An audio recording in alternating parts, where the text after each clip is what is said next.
இயேசுவின் நாமத்தில் எல்லாருக்கும் சமாதானம் உங்களை வாழ்த்துக்கிறேன். கர்த்தர் ஆசீர்வதிப்பாராக. நம்ம இன்னைக்கு ஆக்ஸ் சாப்டர் 17 பார்த்து முடிச்சாச்சு. ஸோ நம்ம ஆக்ஸ் சாப்டர் 18 பார்க்க போகிறோம். ஓகேவா? ஆக்ஸ் சாப்டர் 17ல் ஒரு 2-3 ஊர்களில் பவுலுடைய 3ஆம் மிஷனரி யாத்திரையை பற்றி பார்த்தோம். நம்ம மோஸ்ட்லி உங்களுக்கு ஞாபகம் இருக்குன்னு நான் விசுவாசிக்கிறேன். நான் இல்லை பவுலும் சீலாவும் தெசலோனிக்கே பட்டணத்தில் அரெஸ்ட் ஆகி போகணும்னு சொல்லி ஆசியா கண்டத்துக்கு போகணும்னு சொல்லி பிளான் பண்ணி போக விடாமல், அதுக்கப்புறம் அங்கேருந்து ஆவியான வேறு இடங்களுக்கு கொண்டு போய், இல்லை அப்புறம் ப்ரிசனில் போய் ஜெயிலர்கிட்ட பேசி அதெல்லாம் பார்த்தோம். ஞாபகம் இருக்கா? அந்த ஜெயிலர் ஃபேமிலி ரட்சிக்கப்பட்டு ஞாபகம் இருக்கா? அதை தொடர்ந்து தெசலோனிக்கே பட்டணத்துக்கு ஊழியத்துக்கு வந்து, அப்புறம் பெரேயா பட்டணத்தாட்கள் போனவர் ஞாபகம் இருக்கா உங்களுக்கு? நான் எடுத்தேன். தெசலோனிக்கே பட்டணத்தாட்களை பார்க்கிலும் பெரேயா பட்டணத்தாட்கள் எப்படி அவ்வளோ நற்குலசாலிகளாக இருந்தாங்க அப்படின்றத பற்றி ஒரு கம்பேரிசன் நான் உங்களுக்கு சொல்லி கொடுத்தேன். ஞாபகம் இருக்கா? தெசலோனிக்கே பட்டணத்தில் பவுல் எந்த அளவுக்கு டைம் ஸ்பெண்ட் பண்ணார், அந்த ஆட்களுக்கு எந்த அளவுக்கு ப்ரிவிலேஜஸ் ஃபெசிலிட்டிஸ் இருந்தது, அதே நேரத்தில் பெரேயா ஒரு ஆட்கள் எப்பேற்பட்ட ஆட்கள், ஆனால் அவங்க எப்படி கர்த்தருக்குள்ள வளர்ந்தாங்க அதெல்லாம் பார்த்தோம். இல்லை அத்தேன் பட்டணத்தில் போய் பவுல் மனோவாஞ்சியாய் பயங்கரமாக சுற்றி தேடி பார்த்து அந்த மக்கள் அண்டர்ஸ்டாண்ட் பண்ண ட்ரை பண்ணி அவர்கள்கிட்ட இருந்து ஒரு பாயிண்ட்டை கண்டுபிடிச்சி அவங்கக்கிட்ட பேசி நிறைய விஷயங்கள் சொல்லி கொடுத்தேன். இல்லை இதுலேருந்து ஒரு வசனத்தை தான் மேற்கோள் காட்டி சினிமா பாட்டில் நீ சர்ச்சில் பாடுறாங்க அதெல்லாம் பார்த்தோம். நம்ம இல்லை முக்கியமான விஷயம் என்ன பார்த்தோம்? கடமைக்காக காஸ்பிள் சொல்கிறது இல்லை, இந்த கடமைக்காக காஸ்பிள் சொல்கிறது. ஏமல்ன்ற ரத்தப்பழி நான் தீர்த்துக்கிட்டேன், அவ்வளோதான், எனக்கு அதுக்கு சம்மந்தம் இல்லை, இதெல்லாம் எங்கேருந்து கற்றுக்கிட்டாங்க அப்படின்றத நம்ம இன்றைக்கி பார்க்க போகிறோம். அடுத்த சாப்டரில் பார்க்க போகிறோம். அது ஏன் அப்படின்ற ரீசன் நான் உங்களுக்கு சொல்ல போகிறேன். ரைட்டா? லாஸ்ட் வீக் நம்ம வந்துட்டு கடமைக்காக சுவிசேஷம் சொல்லுவது அல்ல, நம்ம உண்மையாகவே மனப்பூர்வமாக ஆத்துமாதாயம் செய்ய வேண்டும் என்ற நல்ல எண்ணத்தோடு, ஆத்ம பாரத்தோடு, அந்த ஆத்ம ரட்சிக்கப்படணுன்ற அந்த முக்கியமான ஆர்வத்தோடு நம்ம என்ன பண்ணணும்? சுவிசேஷம் சொல்லணும். இல்லை சும்மா அப்படியே ஜஸ்ட் லைக் தட் சொல்கிறது கிடையாது. அது லாஸ்ட் வீக் நம்ம பார்த்தோம். நம்ம இந்த வீக் நம்ம கண்டினியூஷன் பார்க்க போகிறோம். அடுத்து பவுல் வந்துட்டு அத்தேன் பட்டணத்திலிருந்து கொரிந்து பட்டணத்துக்கு மறுபடியும் போகிறார். கொரிந்து பட்டணத்தில் என்ன ஆகுது? கொரிந்தியருக்கு பவுல் எழுதிய 2 நிருபங்கள் ஞாபகம் இருக்குல்ல?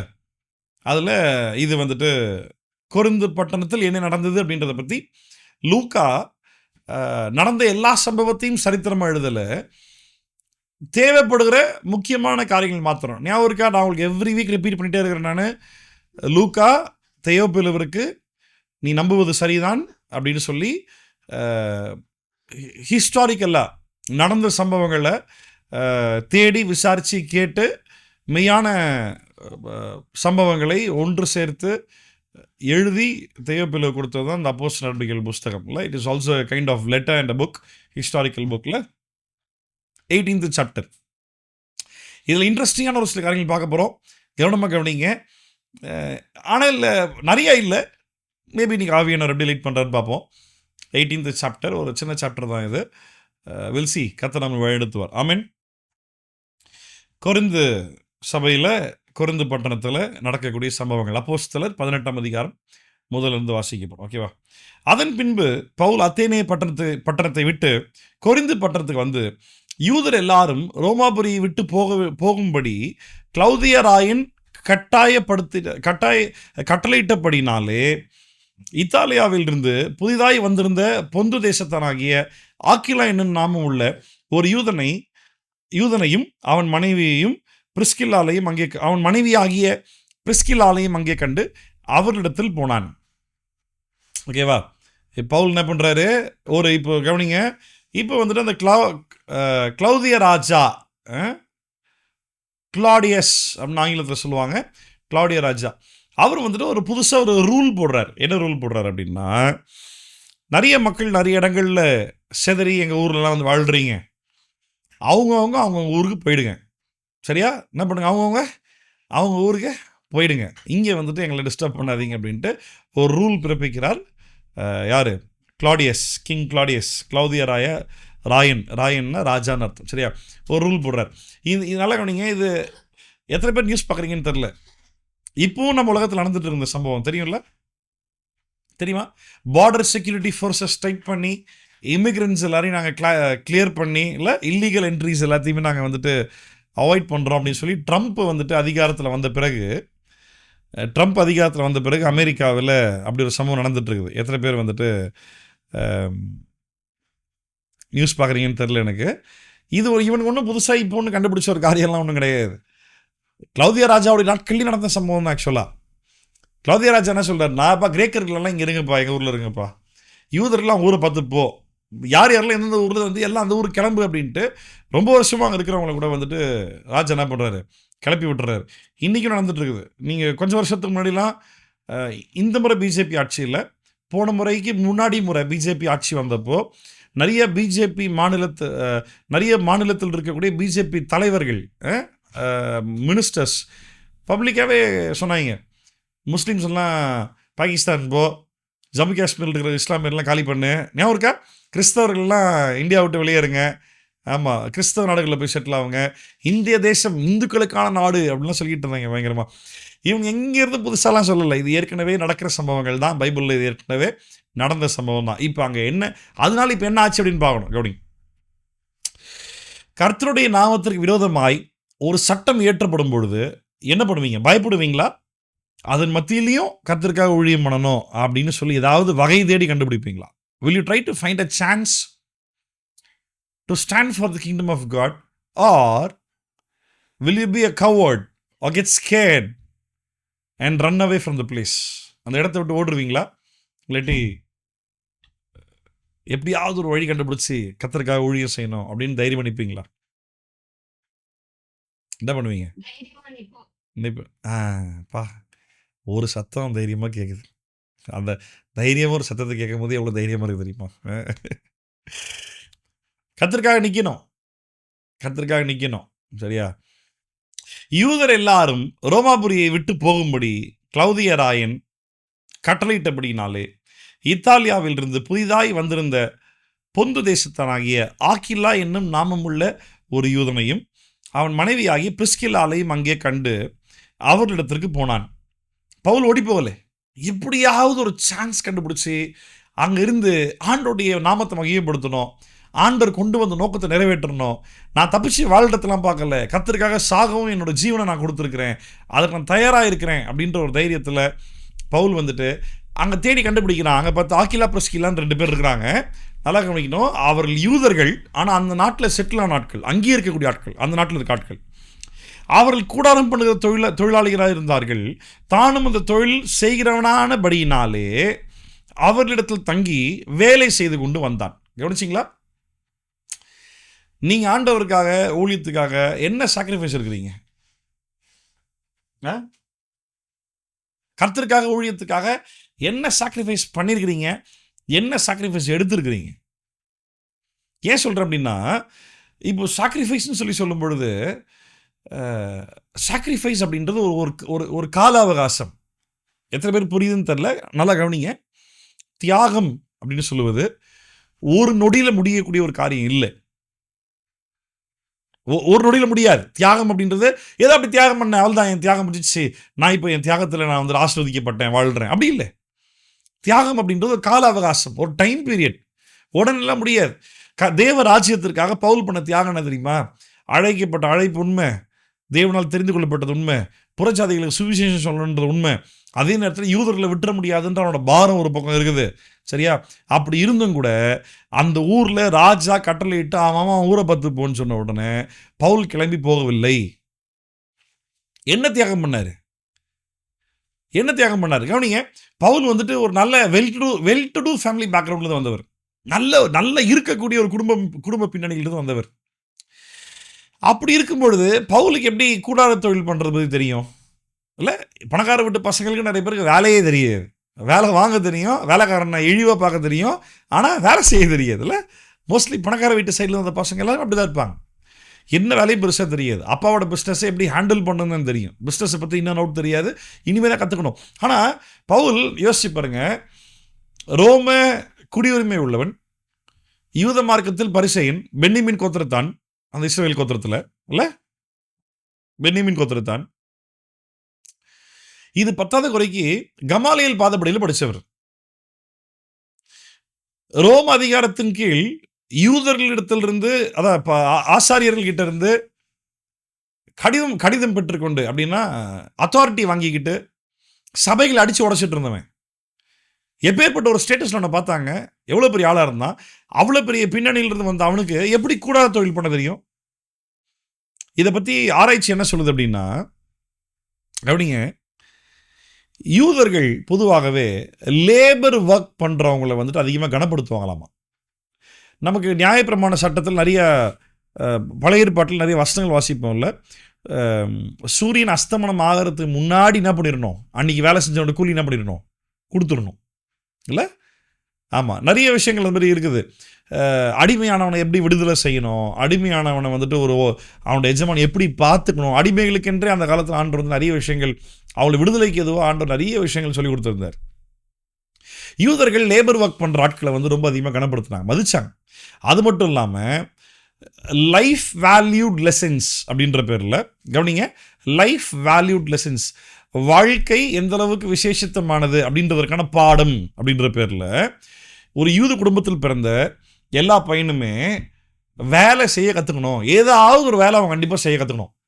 அதன் அடிப்படையில் அந்த காலத்தில் வந்து நம்ம இன்னைக்கு யோசிக்கிற மாதிரி இந்த கூடார தொழில் அப்படின்னோன்னா அது ஒரு மட்டமான வேலை கிடையாது.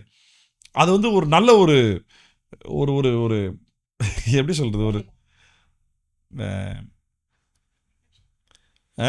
நல்ல ப்ரொஃபஷன், இல்லாட்டி ஒரு வேல்யூட் ப்ரொஃபஷன், மதிக்கக்கூடிய ஒரு நல்ல ஒரு தொழில். ஏன் தெரியுமா, அந்த காலத்தில் எது ரொம்ப காஸ்ட்லியாக இருந்துச்சு தெரியுமா, எது ரொம்ப காஸ்ட்லி, பார்த்து கவனமாக ஹேண்டில் பண்ணணும் அப்படின்னா லெதர் மெட்டீரியல்ஸ், இல்லை லெதர் மெட்டீரியல்ஸ். ரெண்டாவது ஷீப்லேருந்து எடுக்கக்கூடிய ஊல், ஆட்டு மயிர்லேருந்து ஊல், இப்பவும் வேல்யூ தான், இப்பவும் பயங்கர வேல்யூ தான். அது கம்பளி இல்லை, ஆமாம், அது பயங்கர காஸ்ட்லியான காரியம் ஆக்சுவலாக. அதை வந்து பால் வந்துட்டு அதை பேஸ் பண்ணி அந்த கூடார வேலையை செஞ்ச அப்படின்னால அது ஒரு ஒரு ரொம்ப நம்ம ஏதோ பிச்சைக்காரங்க மட்டமாக ஒரு வேலையை செய்கிறாங்க அப்படி இல்லை. ரொம்ப ஒரு ஹை ப்ரெஸ்டீஜ் ஃபேமிலி பேக்ரவுண்ட்லேருந்து ஒரு ப்ரெஸ்டீஜியஸான ஒரு பிஸ்னஸையும் பால் கற்றுக்கிட்டு இருந்திருக்கிறார் ஆக்சுவலாக. இப்போது நல்லா கவனிங்க, நான் அடிக்கடி சொல்லுவேன் பார்த்தியா, உனக்கு என்னென்ன ஸ்கில்ஸ் இருக்குதோ, உனக்கு என்னென்ன டேலண்ட் இருக்குதோ, உங்ககிட்ட பொருள்ன்ற பேரில் என்னெல்லாம் இருக்குதோ அது எல்லாவற்றுக்கும் எப்பெல்லாம் வாய்ப்பு கிடைக்கோ அப்பெல்லாம் அதை இயேசுவுக்காக பயன்படுத்து. உங்ககிட்ட எதை பார்த்து மக்கள் உங்ககிட்ட வராங்களோ அதையே பயன்படுத்தி மக்களை உங்ககிட்ட வர வச்சு எப்படி இயேசுவை பற்றி பேசு. நீ வேலை செய்யறதுல ரொம்ப ஸ்கில்ஃபுல்லாக இருக்கலாம், அந்த வேலையை சார்பாகவே மக்களை உங்ககிட்ட வர வச்சு இயேசுவை பற்றி பேசு. நீ ஸ்போர்ட்ஸில் நல்லா ஸ்கில்ஃபுல்லாக இருக்கலாம், அந்த ஸ்போர்ட்ஸ் பேஸ் பண்ணியே பசங்களை உங்ககிட்ட வர வச்சு அது மூலமாகவே இயேசுவை பற்றி பேச. உங்களுக்கு பழைய ஏற்பாட்டு நாட்களில் பார்க்கும் பொழுது தேவாலயத்திற்கு சென்று தேவனை ஆராதிப்பது தான் சபைன்ற பேரில், சபை இல்லை டெம்பிள் வர்ஷிப் அப்படின்ற பேரில் இருந்துச்சு, சரியா? இன்னைக்கு சபை என்ற பேரில் யாரும் வந்து சர்ச்சுக்கு போய் வாழ்கிறது கிடையாது. இனி சர்ச் அப்படின்ற பேரில் மக்களை சபைக்கு கொண்டு போவதில்லை, சபையை மக்களிடத்தில் கொண்டு செல்வது. அதுதான் இன்னைக்கு புதிய உடன்படிக்கையினுடைய கட்டளை. அதுதான் நம்ம நாட்டில் இன்னும் பழைய ஏற்பாடு ஞாபகத்தில் வச்சுக்கிட்டு பழைய ஏற்பாடுன்படியே சர்ச்சைக்கு வா உன் யாரும் வர வேணும்னது. ஆனால் இன்றைக்கி ப்ரைமரியான பர்பஸ் என்ன தெரியுமா, மக்களை 4 செவத்துக்குள்ளே கூட்டி சேர்த்து அடைச்சி வைக்கிறது இல்லை வேலை. இந்த 4 செவத்துக்குள்ளே வந்து மக்கள் ட்ரெயின் ஆகிறான் பார்த்தியா. இவன் எப்படி கிறிஸ்துவின் ராஜ்யத்தை, தேவ ராஜ்யத்தை, சபையை, பரிசுத்தாவில் நிரப்பப்பட்ட இந்த அனுபவம் உள்ள இந்த ரட்சிப்பின் வாழ்க்கையை எப்படி உலகத்தில் கொண்டு போக போகிற, அதுதான் இன்னைக்கு தேவராஜ்யமே, அதுதான் கிங்டம் ஆஃப் காட். இன்னைக்கு அது யாரும் பேச மாட்டேங்கிறாங்க.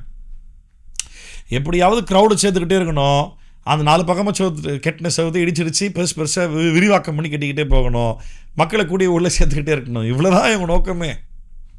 கேட்டால் சபைக்கு வரணும் அப்படின்னு ஒரே பேரில் முடிச்சுடுவாங்க.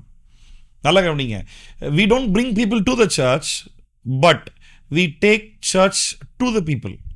சபைக்கு மக்கள் இழுத்துட்டு வர்றதில்ல வேலை. அப்படி கொண்டு வரனால தான் விமர்சனங்கள் அதிகமாகிடுச்சு. என்ன அப்படி பண்ணுறான், என்ன இப்படி பண்ணுறான், என்ன இதை செய்கிறாங்க, என்ன அதை செய்கிறாங்க அப்படின்ட்டு, என்ன இல்லை கியாமின்னு கத்துறாங்க அந்நிய பாஷையில் அப்படின்ட்டு விமர்சனங்கள் நிறையாயிருச்சு. இன்றைக்கி சுவிசேஷம் என்ற பெயரில் சபை மக்கள் மத்தியில் கொண்டு செல்வது தான் தேவராஜ்யம் அப்படின்னு சொல்லுவீங்களா? அப்போது அவங்க கூடார தொழில் செய்யும் பொழுது அந்த கூடார தொழில் அவ்வளோ மட்டமான ஒரு காரியம் கிடையாது. பவுலுக்கு என்ன வாய்ப்பு கிடைச்சதோ அந்த வாய்ப்புக்கு ஏற்ற விதத்தில் யார் இருக்கான்னு பார்க்குற ஆக்கிலா பிரஸ்கில் இருக்கிறாங்க.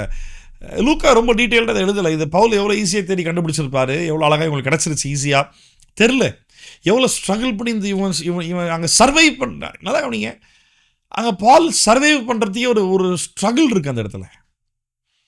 ஊரை விட்டு கிளம்புன்னு ராஜா உத்தரவு போட்டாச்சு. எந்த அளவுக்கு நாட்டில் ப்ரெஷர் நடந்திருக்கும், எந்த அளவுக்கு பிரச்சனை நடந்திருக்கும். அரசாங்கத்துக்கு விரோதமாய் பவுல் வந்துட்டு ஒரு வாய்ப்பு இருக்குமா, சட்டத்தில் ஒரு ஓட்டை இருக்குமா, இல்லை சட்டத்தில் ஒரு ஓட்டை இருக்குமா, இவங்க போடுற இந்த சட்டத்தில் ஏதாவது ஒரு நியாயமாக நமக்கு ஒரு வழி கிடைக்குமா, அது வழியே எப்படியாவது இங்கே தங்கியிருந்து இயேசுவை பற்றி பேசுவோமா, அந்த பவுலுடைய வாஞ்சியை பாரு. சரி, வேலை செய்து கொண்டு வந்தான். இப்படியே பவுல் வந்துட்டு அவங்க கூட சேர்ந்து அவங்க அந்த டென்ட் மேக்கிங் வேலை பண்ணுறாங்க, கூடார தொழில் பண்ணுறாங்க. பவுலும் கூட சேர்ந்து என்ன பண்ணுறாரு, ஒர்க் பண்ணிகிட்டே இருக்கிறார். அது மட்டும் இல்லாமல் ஓய்வு நாள் தோறும் இவன் ஜெப ஆலயத்தில் சம்பாஷணை பண்ணி யூதருக்கும் கிரேக்கருக்கும் புத்தி சொன்னான். இது எவ்வளோ பெரிய டஃப்பான டாஸ்க் தெரியுமா? யூதர்கள் அப்படின்றது கம்ப்ளீட்டாக வேற அண்டர்ஸ்டாண்டிங் இருக்கிறவங்க, கிரேக்கர்கள் அப்படின்றது கம்ப்ளீட்டாக வேற அண்டர்ஸ்டாண்டிங் இருக்கிறவங்க. இவங்க ரெண்டு பேருமே உட்கார வச்சு இவங்களுக்கு பேசணும் அப்படின்னா அது அவ்வளோ ஈஸி கிடையவே கிடையாது. It is not at all easy. எப்படின்னா சத்தியத்தில் நல்லா தேர்ன ஒரு ஆளை கூட உட்கார வச்சுக்கிட்டு ஒரு சண்டே ஸ்கூல் பையனையும் உட்கார வச்சுக்கிட்டு ரெண்டு பேருக்குமே அட் அ டைம் போதிக்கணும்னு எவ்வளோ கஷ்டம். But Paul was very skilful. நான் இதெல்லாம் என்ன விசுவாசிக்கிறேன் அப்படின்னா, இதில் பவுல் ரொம்ப தேறினவராக இருந்தார் அப்படின்றத விட ஆவியானவருடைய வழிநடத்தலின்படி பவுல் வாழ்ந்தபடினால இந்த மாதிரியான ஒரு கருகலான சூழ்நிலைகளில், கிரிட்டிக்கலான நேரங்களில் ஆவியானவர் பவுலை நேர்த்தியான ஊழியம் செய்வதற்கு பலப்படுத்தினார், அவனை கர்த்தர் பயன்படுத்தினார் அப்படின்னு நான் விசுவாசிக்கிறேன். இது பவுலுக்கு மட்டும் இல்லைங்க, கவனிங்க, இது பவுலுக்கு மட்டும் கிடையாது. நீங்களும் ஆவியானவருக்கு விட்டு கொடுத்தீங்கன்னா, ஒப்பு கொடுத்தீங்கன்னா, ராஜானா இரு, மந்திரினா இரு, எவனானா இரு, நான் கர்த்தருக்காக வேலை செய்வேன், என்னை யாரும் ஸ்டாப் பண்ண முடியாது. அப்படி யாராவது ஆண்டருக்கு ஒப்பு கொடுத்தீங்கன்னா கண்டிப்பாக கர்த்தரை பயன்படுத்துவார். அப்படி ஒப்பு கொடுத்தா பயன்படுத்துறது மாத்திரம் இல்லை, ஆண்டவரே உங்ககிட்ட பேசுவார், சொல்லுவார், புரிய வைப்பார், ஆவியானவர் உணர்த்துவார். பத்தாத குறைக்கு இயேசுவே நேரில் தரிசனமாய் உங்கள்கிட்ட பேசுவார். நடக்கும். ஏன் நடக்காது? பவுலுடைய வாழ்க்கையில் நடந்திருக்குது, கண்டிப்பாக நடக்கும். நம்ம வந்துட்டு நான் திருப்பி சொல்கிறேனே, என்னுடைய சர்ச் மக்களாகிய உங்களையும் சேர்த்து தான் நான் சொல்கிறேன். நம்ம வந்துட்டு ஊழியம் அப்படின்றத வேதத்துலேருந்து கற்றுக்கவே கிடையாது. நம்ம ஊழியம் அப்படின்றத இது வரைக்கும் யார் பண்ணாங்க, எப்படி பண்ணாங்கன்னு அவங்கள தான் பார்த்து நம்ம கற்றுக்கிட்டு இருக்கோமே தவிர, இந்த இடத்துல நான் ஊழியம் பண்ணுறேன், என்ன ஆண்டவரே பண்ணட்டும், எப்படி பண்ணட்டும், நான் இது வரைக்கும் பார்த்ததில்ல. சுவிசேஷ ஊழியமா இப்படி தான் பண்ணுவாங்க, பைபிள் ஸ்டடியா இப்படி தான் பண்ணுவாங்க, அவங்களா இப்படி தான் பண்ணுவாங்க அப்படின்னு, நைட் ப்ரேயரா இந்த இடத்துல இப்படி தான் பண்ணுவாங்க, இப்படி தான் பேனர் போடுவாங்க, இப்படி தான் போஸ்டர் போடுவாங்க, இப்படி தான் ஒரு ஸ்பெஷல் கெஸ்ட்டை கூப்பிடுவாங்க, மியூசிக் நிறைய இம்பார்ட்டன்ஸ் தருவாங்க, ஸ்பெஷலாக பண்ணுவாங்க, நைட் டைமில் பிரேக் கொடுப்பாங்க, ஒரு டீ கொடுப்பாங்க. நம்ம எல்லாத்தையுமே இதுக்கு முன்னாடி யார் என்ன பண்ணாங்களோ அவங்கள பார்த்து தான் நம்ம கற்றுக்கிட்டு இருக்கோமே தவிர, நாமவே சொந்தமாக யோசித்து இந்த இடத்துல இந்த மக்களுக்கு என்ன பண்ணால் இயேசுவை கொண்டு போய் சேர்க்கலாம் அப்படிலாம் யோசிக்கிறதே கிடையாது. இதுக்கு முன்னாடி இந்த இடத்துல யார் ஊழியம் பண்ணா, எப்படி பண்ணா, நம்மளும் அதே மாதிரி பண்ணுவோம். பண்ணிவிட்டு நாங்கள் கர்த்தருக்காக ஊழியம் செய்தோம், கடமைக்காக செஞ்சோம், கர்த்தருக்காகலாம் செய்யலை, சும்மா. யோசிங்க, எப்படி சொல்லலாம், என்னன்னு சொல்லலாம், எதன் வழியாக போனால் ரீச் ஆகும். போனவாரம் நம்ம பார்த்த அதே சத்தியத்தை நான் கண்டினியூ பண்ணிகிட்டு இருக்கிறேன். ஏதோ சொல்லணுன்ற கடமைக்காக போய் சொல்லலை, அந்த ஆத்மா ரட்சிக்கப்படணுன்றதுக்காக போய் சொல்லணும். எப்படி போய் சொன்னால் புரியும், என்ன சொன்னால் புரியும். இந்த போக்குவரத்துக்கான மீடியம்ஸ்னால் என்ன பண்ணால் அவங்க நம்ம அக்செப்ட் பண்ணுவாங்க இல்லை? இன்றைக்கி நம்ம ஒரு ஒரு ஒரு ரொம்ப டிஃப்ரெண்ட்டான ஒரு சம்பவத்தை நம்ம இன்றைக்கி இதில் பார்க்க போகிறோம். 18ஆம் அதிகாரத்தில் என்ன பண்ணான்னு இல்லை, என்ன பண்ணாலும் இவங்க ஏற்றுக்குவாங்க அப்படின்னா அதை எல்லாத்தையுமே பண்ண பவுல் தயாராக இருந்தார், பாவத்தை தவிர்த்து. நம்ம அநேக நேரங்களில் நம்மளை மக்கள் என்ன நினச்சிடுவாங்க, நம்மளை சமுதாயம் என்ன நினச்சிரும் இல்லை, அவங்க என்ன நினைப்பாங்க, இவங்க என்ன நினைப்பாங்க அப்படின்ட்டு நம்ம மோஸ்ட் ஆஃப் த டைம்ஸில் வந்து நம்ம இந்த கிறிஸ்தவ சமுதாயத்திற்கும் போதகர்களுக்கும் பயந்து தான் நம்ம என்ன பண்ணுறோம், அவங்க ஏற்கனவே பண்ண ஊழியத்தை தொடர்ந்து பண்ணிகிட்ருக்கிறோம். அதுக்கு மாறாக நம்ம பண்ணால் நம்மளை ஏற்றுக்க மாட்டாங்க, அங்கீகரிக்க மாட்டாங்க, சிரிச்சிடுவாங்க, கிண்டல் பண்ணுவாங்க, திட்டுவாங்க, விமர்சிப்பாங்க அப்படின்ற பயம்லாம் நிறைய இருக்குது நமக்குல்ல. ஆமாம், நான் வந்து புது உடன்படிக்கையை பேச ஆரம்பித்த பொழுது, 10 வருஷத்துக்கு முன்னாடி பேச ஆரம்பித்த பொழுது எனக்கு விரோதமாக வந்த விமர்சனங்கள் என்ன தெரியுமா, நீ தான் பைத்தியக்கார மாதிரி பேசிக்கிட்டு இருக்கிற, இது நீ சொல்கிற எவனுமே ஏற்றுக்க மாட்டான்னாங்க. யார் எனக்கு முதல்ல சப்போர்ட் பண்ணணுமோ அவங்க தான் அதை சொன்னாங்க முதல்ல என்கிட்ட, நீ தான் பைத்தியக்கார மாதிரி பேசிக்கிட்டு இருக்கிற, இதெல்லாம் யாரும் ஏற்றுக்க மாட்டேன்னா. நான் முதல்ல எனக்கு சத்தியம் புரிஞ்சு நான் பேச ஆரம்பித்த பொழுது எனக்கு அப்ரிசியேஷன், பாராட்டுகள் சுத்தமாக கிடைக்கல. பாராட்டுகள் கிடைக்கலனாலும் பரவாயில்ல, எதிர்ப்பு மட்டும்தான் சம்பாதிச்சேன். சம்டைம்ஸ் மனசோர்வு உண்டாச்சு. ஒரு சில நேரங்கள்லாம் வந்து சபையவே விட்டுறலான்லாம் யோசிச்சிருக்கேன். அட என்ன சாச்சா தேவையில்லை, வேறு எதாவது பண்ணலான்னு யோசிச்சிருக்கேன். சம்டைம்ஸ்லாம் ரொம்ப சீரியஸாக ஜோம் பண்ணி ஆண்டவர்கிட்ட கேட்டிருக்கிறேன், ஆண்டவரே எனக்கு இது வேண்டாம், எனக்கு வாய்ப்புகள் வெளியே நிறையா இருக்குது, நான் என்ன கிளம்பி போயிடுறேன், வெளியே போனால் மதிப்பாங்க, பயங்கரமாக மதிப்பாங்க, ரெஸ்பெக்ட் பண்ணுவாங்க, நான் கிளம்பி போகிறேன், அப்படிலாம் ஜோம் பண்ணியிருக்கிறேன் நான். அப்போல்லாம் ஆண்டவர் வேணான்றவர். சம்டைம்ஸ்லாம் என்கிட்ட வசனத்தின் மூலமாக டேரெக்டாக பேசுவார். ஒரு முறை எனக்கும் ஒரு ஊழியக்காரருக்கும் செம்ம சண்டையாயிருச்சு, பயங்கரமாக சண்டையாயிருச்சு, பயங்கர வாக்குவாதம் ஆகி பயங்கர சண்டையாயிருச்சு. எனக்கு மனசே கேட்கல, எனக்கு அவங்களும் ஓவராக பேசிட்டாங்க, என்ன நானும் பயங்கரமாக பேசிட்டேன், எனக்கு மனசே கேட்கல. எனக்கு இது நடக்கிறது சனிக்கிழமை ராத்திரி, சமாதானத்தை எழுந்துட்டேன்னு வச்சுக்கங்களேன். அப்படின்னா கிறிஸ்துவுக்குள்ளே யாருன்னு புரியுது, ஆனால் ஊழியம் பண்ணி ஊழியத்தினுடைய காரியத்தை நிமித்தமாக இவங்க இந்த மனிதர்களால் சமாதானத்தை எழுந்துட்டேன். அப்போது சர்ச்சில் வந்து ஒரு சீரீஸ் வரிசையாக சாப்டர் பை சாப்டராக, நம்ம சர்ச் புது ஜென்ரேஷன், ஃபர்ஸ்ட் ஜென்ரேஷன் சர்ச்சில் நம்மளது முதல் தலைமுறை கிறிஸ்தவர்கள் தான் 90% இருக்காங்க. அதனால் நான் வேதத்துலேருந்து ஒரு செய்தி கொடுக்கும் பொழுது ஒரு எக்ஸாம்பிளாக யாருன்னா ஒருத்தர் சொல்கிறேன் அப்படின்னா அது எங்கன்றது தெரியணும். அதனால் ஒரு புதிய ஏற்பாடு ஒரு அறிமுகமாக இருக்கட்டும் அப்படின்றனால ரோமரில் ஸ்டார்ட் பண்ணி ஒரு சண்டே ஒவ்வொரு வாரமும் ஒரு சாப்டர் செய்தி அப்படின்ற பேரில் டெப்த்தாகவே போகலை, மேலோட்டமாக அப்படியே ஒரு சாப்டர் அப்படியே செய்தியாக அப்படியே சபையில் பேசிட்டே வந்தேன். நியாயப்பிரமாணம் இருக்குதுன்னு சொல்லி அந்த ஊழியக்காரர் பயங்கரமாக என்கிட்ட சண்டை. நான் இல்லைன்னு எவ்வளோ எக்ஸ்பிளைன் பண்ணாலும் இது அவருக்கும் எனக்கும் இருக்கக்கூடிய ஒரு கருத்து வேறுபாடு தான் அப்படின்றது தாண்டி என்னை தனிப்பட்ட விதத்தில் பயங்கரமாக பேசிட்டாங்க. நான் ரொம்ப ஃபீல் பண்ணிட்டேன். நான் உண்மையே சொல்ல போனால் வந்துட்டு அழுகாத குறை தான், அவ்வளோ டென்ஷன் ஆகிட்டேன், அழுகாத குறை, அவ்வளோ இரிட்டேட் ஆகிடுச்சு எனக்கு. அப்படியே எனக்கு என்னடா ஊழியம் அப்படின்லாம் நினச்சிட்டேன் நான். அதுக்கு அடுத்த நாள் இல்லை, சனிக்கிழமை அன்றைக்கி தான், அடுத்த நாள் சண்டே. அந்த சண்டே நான் பிரசங்கம் பண்ண போகிறது எது தெரியுமா? நல்லா கவனிங்க, ஒரு சாப்டர் சர்ச்சில் பேசிக்கிட்டே இருக்கிறேன். அன்றைக்கி நான் பிரசங்கம் பண்ண போகிறது வந்துட்டு பிலிப்பியர் 3ஆம் அதிகாரம். சரி, நாளைக்கு எப்படி சண்டே ஆராதனை இருக்குது, அப்படியே விட்டாலாம் போயிட முடியாது. சரி, ஒரு சாப்டர் வரிசையாக பார்த்துட்ருக்கோம்ல, பிலிப்பியர் 3ஆம் அதிகாரம் அப்படின்ட்டு என்னதான் இருக்குன்னு வாசிப்போம் அப்படின்ட்டு பிலிப்பியர் 3ஆம் அதிகாரம் எடுத்து வாசித்தேன். வாசிக்கவா உங்களுக்காக? நான் வாசிக்கவா? பிலிப்பியர் 3ஆம் அதிகாரம் முதல்ல இருந்து வாசிக்கிறேன் பாருங்க. ஃபுல்லாக பார்க்க போகிறதில்ல, ஆரம்பத்திலே தான். மேலும் என் சகோதரரே, கர்த்தருக்குள் சந்தோஷமாயிருங்கள், சந்தோஷப்படுங்கள். எடுத்த உடனே டைரக்டாக ஆண்டவர் என்கிட்ட பேசுகிற மாதிரியா இருந்துச்சு. மேலும் சகோதரரே, கர்த்தருக்குள் சந்தோஷப்படுங்கள், எழுதினவைகளையே எழுதுவது எனக்கு வருத்தம் அல்ல, அது உங்களுக்கு நலமாக இருக்கும். சொன்னதே திருப்பி நான் உங்களுக்கு சொல்கிறதுல எனக்கு பிரச்சனை இல்லை, நான் அப்படி அது உங்களுக்கு நல்லது தான், ரிப்பீட் பண்ணுறது நல்லது தான் அப்படின்னு சொல்லிட்டு சொல்கிறாரு. நாய்களுக்கு எச்சரிக்கையா இருங்கள், பொல்லாத வேலையாட்களுக்கு எச்சரிக்கையா இருங்கள், சுண்ணத்துக்காரருக்கு எச்சரிக்கையா இருங்கள். ஏனெனில் மாம்சத்தின் மேல் நம்பிக்கையாயிராமல் ஆவியினாலே தேவனுக்கு ஆராதனை செய்து கிறிஸ்து இயேசுவுக்குள் மேன்மை பாராட்டுகிற நாமே விருத்த சேதனம் உள்ளவர்கள். கவனிச்சிங்களா? யாரை சொல்றாரு தெரியுமா?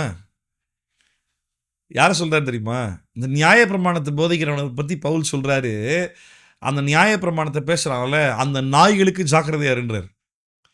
இது நான் வாசிக்கும் போது சந்தோஷம் தாங்கலை, கண்ணிதான் வந்துருச்சு கண்ணில் இருந்து எனக்கு.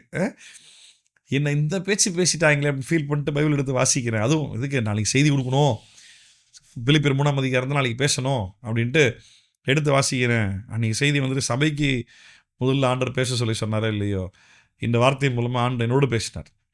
இந்த மாதிரி கர்த்தருக்காக வைராக்கியமாக நிற்கும் பொழுது டைரெக்டாகவே உன்ட்ட பேசுவார், வார்த்தை மூலமாக பேசுவார், ஜெபிக்கும் பொழுது பேசுவார், சொப்பனங்கள் மூலமாக பேசுவார், உனக்கு சில ஊழியக்காரர்கள் மூலமாக பேசுவார், உன் சபை பாஸ்டர் மூலமாக பேசுவார், உனக்கு மனப்பாடம் பண்ண வசனங்கள் மூலமாக பேசுவார். ஆவியானவர் ஏதோ ஒரு சூழ்நிலையில் திடீர்னு உணர்த்துவார். இதெல்லாத்தையும் தாண்டி தேவைப்படுமானால், நல்லா கவனிங்க, தேவைப்படுமானால் இயேசுவே உனக்கு முன்னாடி தரிசனமாக வந்து நிற்பார். கண்டிப்பாக நடக்கும். ஆனால் ஒரே விஷயம் என்ன தெரியுமா? நம்ம அவருக்காக வைராக்கியம் நிற்கணும். செத்தாலும் சாவர பரவாயில்ல அப்படின்ட்டு கர்த்தருக்காக வைராக்கியம் நின்றோம் அப்படின்னா நிச்சயமாய் கர்த்தர் நடத்துவார், சந்தேகமே கிடையாது. பவுல் வந்துட்டு அவனுடைய ஸ்டேட்டஸ், அவனுடைய படிப்பு, அவனுடைய பதவி, அவன் அதிகாரம், அந்தஸ்து, அதெல்லாத்தையும் அது எதுவுமே பெருசாக எடுத்துக்காம அவன் சாதாரணமாக அவங்க கூட சேர்ந்து கூடார தொழில் அவங்க பண்ணிக்கிட்டு இருக்கிறாங்க. பால் வந்து இவங்க கூட சேர்ந்து அசிஸ்ட் பண்ணிட்டு வேலை செஞ்சுட்டு இருக்கிறார். ஏன்னு சொல்லு, ஏன்னா யார் வீட்லையும் சும்மா வந்து சாப்பிட முடியாதுல்ல. அந்த ஊரில் ஏற்கனவே வந்துட்டு பிரச்சனை இருக்குல்ல. பவுல் அந்த பிரச்சனை மத்தியிலும் போகாமல் மறைமுகமாக தானே ஒரு அடைக்கலமாக தானே வீட்டு தங்கியிருக்கிறாரு. அப்போ எழுத்தோடு திருத்துப்புன்னு வெளியே போய் ஊழியம் பண்ண முடியாதுல்ல. யார் என்னன்னு விசாரிச்சு கேள்வி கேட்க வந்தால் ராஜாவோட கட்டளையை தாண்டி நீ இன்னும் ஊருக்குள்ளே இருக்கிறியா அப்படின்ட்டு பெருசாக பிரச்சனை ஆகிடும் இல்லை. அப்போது ஊழியத்தையும் செய்யணும், அதே நேரத்தில் பெரிதளவில் பிரச்சனை பண்ணாத மாதிரி கவனமாகவும் இருக்கணும். தங்குறதுக்கு இடம் தேவை, சாப்பிட்றதுக்கு சாப்பாடு தேவை. அதுக்கு அழகாக ஒரு ஆள் ஆண்டு காட்டினார். அவங்க வீட்டில் தங்கும்படிக்கு அவங்க செய்கிற தொழில் இவர் தெரிஞ்சிருக்குது. சும்மா இருக்க முடியாது, அவங்களுக்கு அசிஸ்ட் பண்ணவும் செய்கிறார். யோசிப்பார், இன்னைக்கு இருக்கிற ஏதாவது ஒரு ஊழியக்காரு இப்படி ஒரு வேலையை செய்வாங்களா? சொல்லுங்கள், செய்வாங்களா? யாருன்னா ஒருத்தர் வீட்டில் போய் அவங்கள வீட்டு வேலை செஞ்சுக்கிட்டு அவளை ஹெல்ப் பண்ணிக்கிட்டு கூட இருந்துக்கிட்டு கிடைக்கிற வாய்ப்பில் பக்கத்தில் யாருன்னா ஒருத்தர் இயேசுவை பற்றி பேசிக்கிட்டு நான் கர்த்தருக்காய் ஊழியம் செய்கிறேன்னு சொல்லுவாங்களா? சொல்ல மாட்டாங்க இல்லை. ஆமாம், நான் திருப்பி சொல்கிறேன், நீ பெரிய பெரிய மேடைகளில் ஏறி ஆச்சா புச்சான்னு கத்தி லைட்டை போட்டு கோட் சூட்டை போட்டுன்னு ஒரு ஆர்ப்பாட்டம் பண்ணின்னு அதுதான் ஊழியம் அப்படின்னு நீங்கள் நினச்சிங்கன்னா யூ ஆர் ஃபூல்ஸ். நீங்கள் முட்டாள்கள். உங்களுக்கு ஊழியம்னா என்னன்னே தெரிலன்றதான் அர்த்தம். ஊழியம் என்பது மேடையில் ஏறி ஆட்டம் பாட்டம் கொண்டாட்டம் ஆச்சு பூச்சின்னு கத்தின்னு பிரசங்கம் பண்ணு, ஆமாம், அது இல்லை ஊழியம். இருக்கிறத சிறந்த ஊழியம் என்ன தெரியுமா? த பெஸ்ட் மினிஸ்ட்ரி, சீஷர்கள் எல்லாரும் பண்ண மினிஸ்ட்ரி, இயேசு பண்ண ஊழியம் என்ன தெரியுமா? தனிநபரை சந்தித்து இயேசுவை குறித்து போதிப்பது. தட் இஸ் மினிஸ்ட்ரி, அதுதான் ஊழியம். இன்னைக்கு இயேசு செய்த ஊழியத்தை நாமும் செய்யணும்னு சொல்லி யாரும் சொல்லி தர பண்ணுறாங்க. சபையில் ஊழியம் செய்ய சொல்லித்தராங்க. நீங்கள் பாட்டு பாடுங்க ஊழியம், பாய் போடுங்க ஊழியம், சர்ச்சை பெருக்கி கழுவி விடுங்க ஊழியம், மைக் சிஸ்டம் அரேஞ்ச் பண்ணுங்க ஊழியம், சபையில் ஒரு பிள்ளைகளுக்கு வாலிபர் கூட்டம் நடத்துங்க, அது ஊழியம்.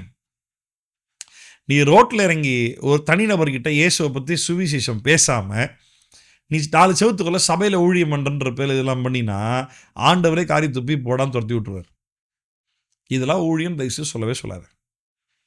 இதெல்லாம் வந்துட்டு நம்மளுடைய கம்ஃபர்ட் ஜோனில் இது எப்படி தெரியுமா இருக்குது? என் பிள்ளைக்கு நானே சோறு போட்டு நான் தாராளமாய் பகிர்ந்து கொடுக்குறேன்னு சொல்லவா? அப்படியா? என் பிள்ளைக்கு நானே சமைச்சு சோறு போட்டு நான் தாராளமாக எல்லாருக்கும் பகிர்ந்து கொடுக்குறேன்னு சொல்ல முடியுமா? முடியாது. எப்படின்னா சபைன்றது என் ஃபேமிலி. உன் குடும்பத்தில் நீ செய்ய வேண்டிய கடமையை செஞ்சுக்கிட்டு உனக்கு புரிஞ்ச சத்தியத்தை ஒருத்தருக்கு ஒருத்தர் பகிர்ந்து கொண்டு அதில் வாலிபரில் கூப்பிட்டு இயேசுவை பற்றி பேசி இப்படி இதெல்லாம் பண்ணிட்டு இது ஊழியம்னு சொல்லவா?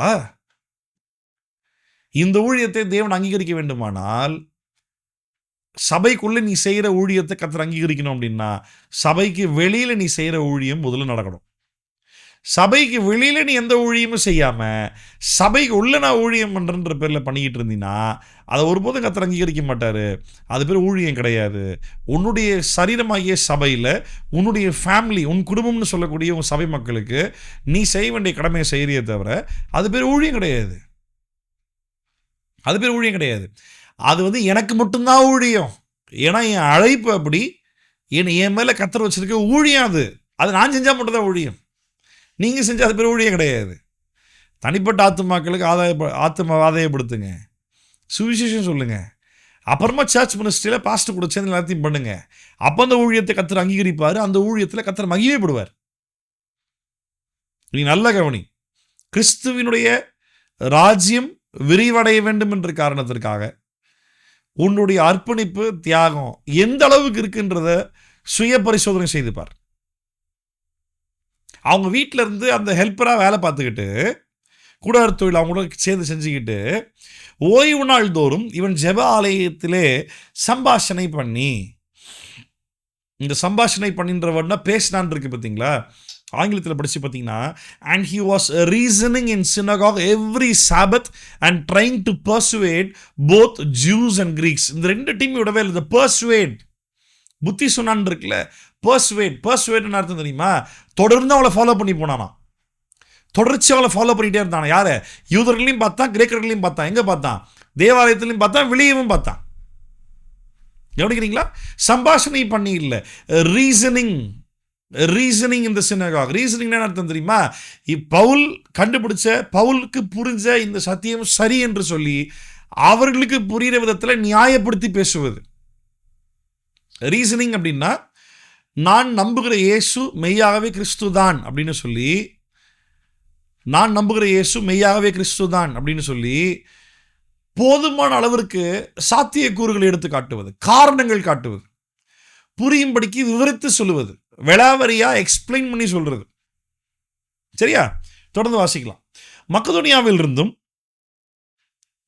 சீலாவும் தீமோத்தேயும் வந்தபோது, ஞாபகம் இருக்கா? போன சாப்டர் வாசிச்சோம்ல, நான் எங்கள் அத்தேனில் இருக்கிறேன், யாரு சீலாவையும் தீமோத்தேயும் சீக்கிரம் வர சொல்லுங்க அப்படின்ட்டு பவுலை வந்துட்டு மற்ற ஆட்கள் கூப்பிட்டு போய் கடல் வழியாக லேண்ட் வழியாக போனால் பிரச்சனை, திரும்பி போனால் அவங்க ப்ராப்ளம் பண்ணுவாங்க இல்லை?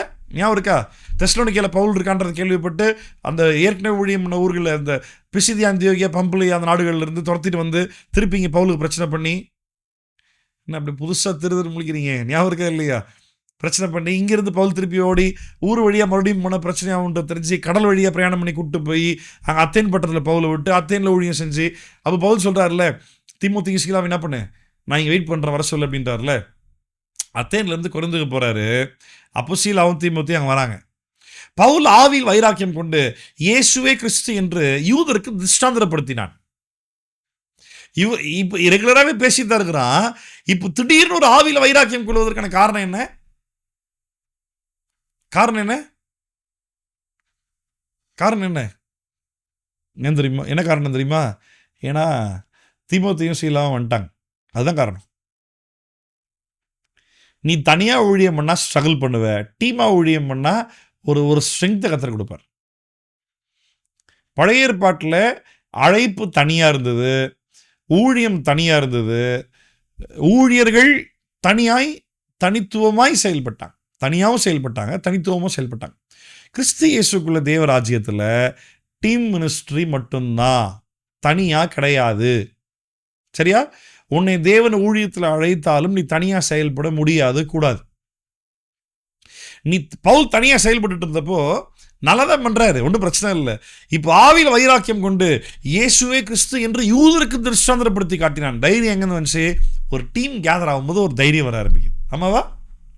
அவர்கள் எதிர்த்து நின்று தூஷித்த பொழுது அவன் தன் வஸ்திரங்களை உதறி, இந்த இரத்தப்பழி உங்கள் தலையின் மேல் இருக்கும், நான் சுத்தமாக இருக்கிறேன், இது முதல் புறஜாதியர் இடத்திற்கு போகிறேன் என்று அவர்களுடனே சொல்லி அவ்விடத்தை விட்டு தேவனை வணங்குகிறவனாகிய யுஸ்து என்னும் பேருள்ள ஒருவனுடைய வீட்டிற்கு வந்தான். அவன் வீடு ஜெப ஆலயத்துக்கு அடுத்ததாக இருந்தது. டைட்டஸ் ஜஸ்டிஸ் யுஸ்து அப்படின்னு சொல்லி ஒருத்தர் வீட்டு பவுல் வந்துட்டார். இப்போ நல்லா கவனிக்கணும். அவர்கள் எதிர்த்து நின்ற பொழுது பவுல் தன்னுடைய வஸ்திரத்தை எடுத்து என்ன பண்ணுறார்? உதறார். இது எதுக்கு சமம் தெரியுமா? 10ஆம் அதிகாரத்தில் இயேசு சொல்கிறார்ல, நீ ஒரு ஊருக்குள்ளே பிரவேசிக்கும் பொழுது உன் பேச்சு எவனும் கேட்கலன்னா உன் காலில் இருக்க தூசி என்ன பண்ணு, தட்டி போட்டு வாங்கினார்ல, அது காலில் இருக்க தூசியை தான் தட்டணுன்னு கிடையாது. சரியா? தூசியை உதறி போட அவன் மேலே, அப்படின்னா அவனுக்கு சம்மந்தம் இல்லைன்றதை புரிஞ்சுக்கோ. இல்லாட்டி நம்ம ஒரு கலாச்சாரத்தின்படி சொல்லணும் அப்படின்னா எப்படி எதை சொல்லலாம்? தலைமுழுகிறது இல்லை? ஆமாம், தலைமுழுகிறது. அதுவும் ஸ்பெஷலாக வீட்டில் பொண்ணு ஓடி போயிடுச்சுன்னு வச்சுக்கோ, ஏன் பையன் யாருன்னா கூட்டிட்டு போய் கல்யாணம் பண்ணிட்டாட பெரிய பிரச்சனை இல்லை. ஏன்னா பையன் தானே சோறு போடணும் அப்பா அம்மா கடுத்து, அவனை தலைமுழுக முடியாது அவ்வளோ சீக்கிரமாக. அவனை தலைமுழுகிறது இவங்களே தலைமுழுகிற கணக்காகிடும். பொண்ணாக இருந்தால் என்ன பண்ணுறாங்க, இனிமேல் நீ வயிற்றுலே பிறக்கல அப்படின்ட்டு ஒரு ஒரு ஒரு ஒரு பக்கெட் தண்ணியை ஃபுல்லாக தலை மேலே ஊற்றிட்டு தினியோட்டு அவனை தலைமுழுகிடுறேன், உனக்கிட்ட சம்மந்தமே இல்லை. அதே தான் தூசி உதறி போட சொன்னார்ல, அவனை அங்கேயே எடுத்து தூசி ஒரு உதறி டேய் எவ்வளவோ ட்ரை பண்ணிட்டான்டா, இனிமேல் இந்த ரத்தப்பழி என் மேலே கிடையாதா போங்கடா அப்படின்ட்டார். நல்லா கவனிங்க.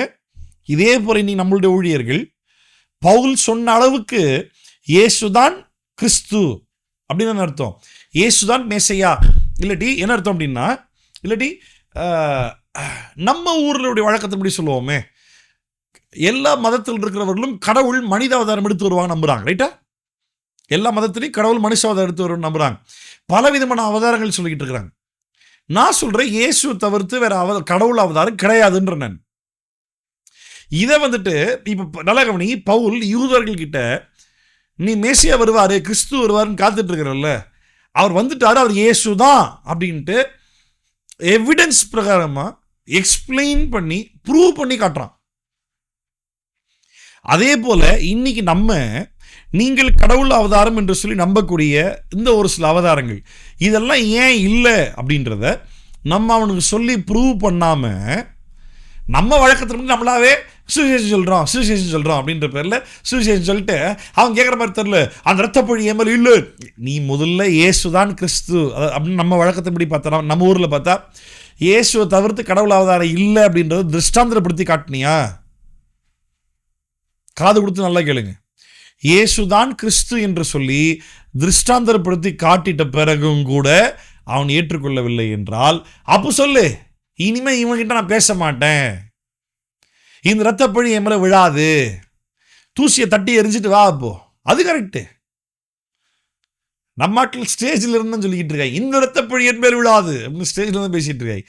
எங்க தனிப்பட்ட விதத்தில் சுவிசேஷத்தை யார் சொல்றா?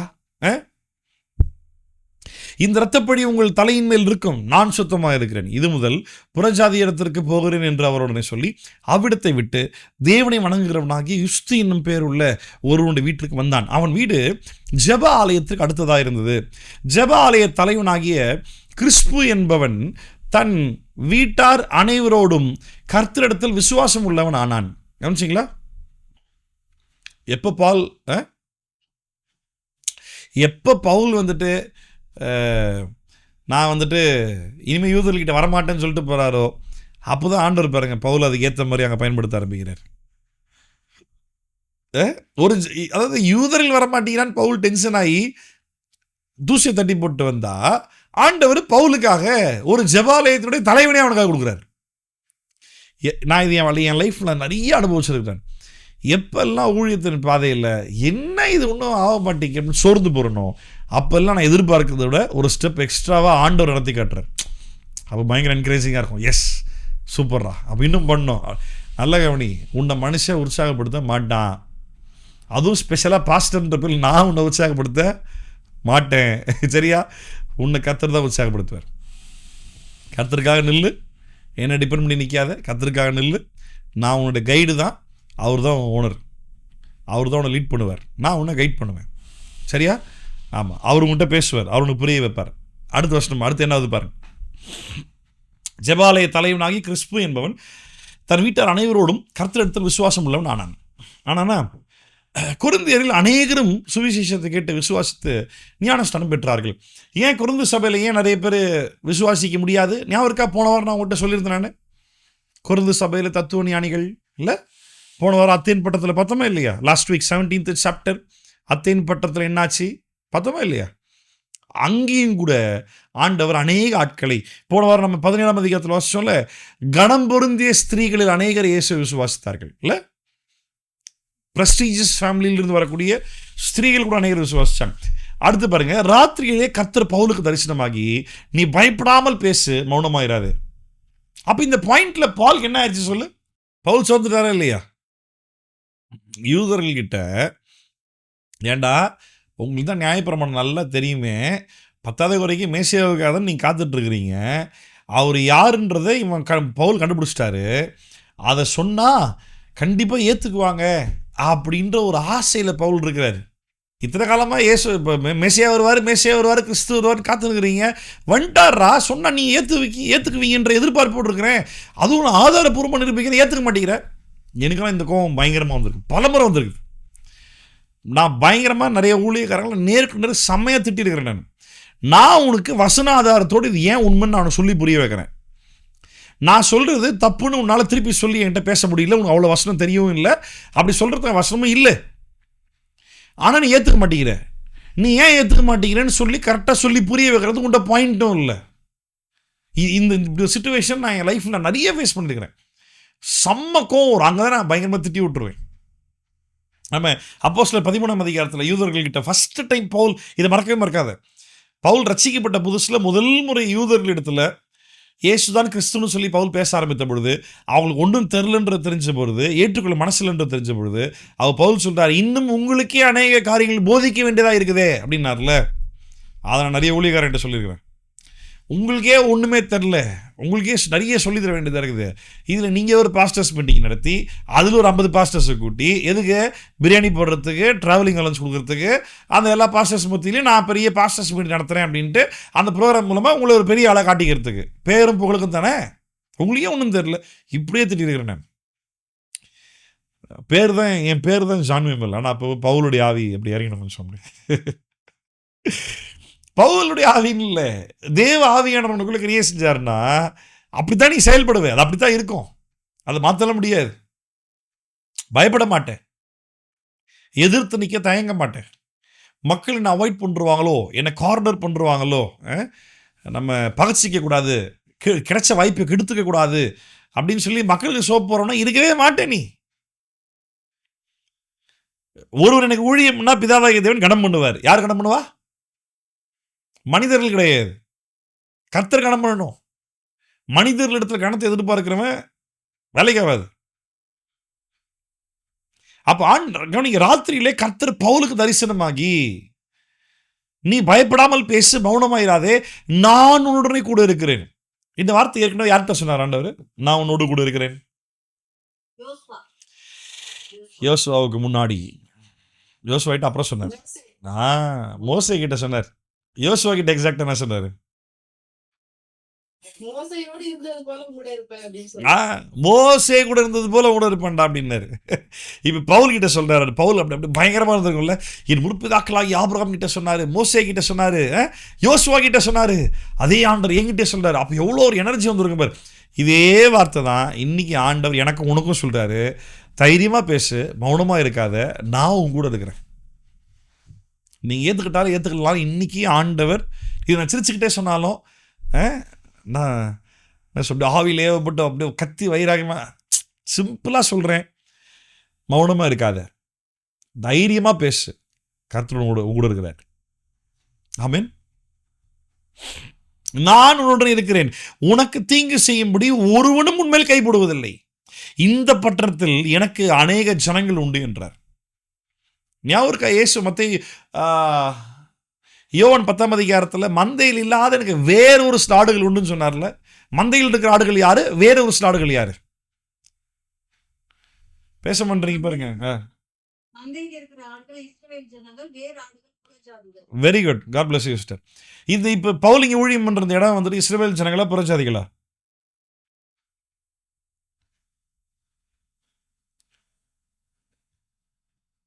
பழைய சப்ஜெக்ட் மனப்படமா தருது, புது சப்ஜெக்ட் ஞாபகம் இல்லை. புறஜாதிகள். எந்த நாட்டை பத்தி பார்த்துட்டு இருக்கோம்? கிரேக்க நாடு பார்த்துட்டு இருக்கிறோம். கிரேக்கர்கள் யாரு? புறஜாதிகள்.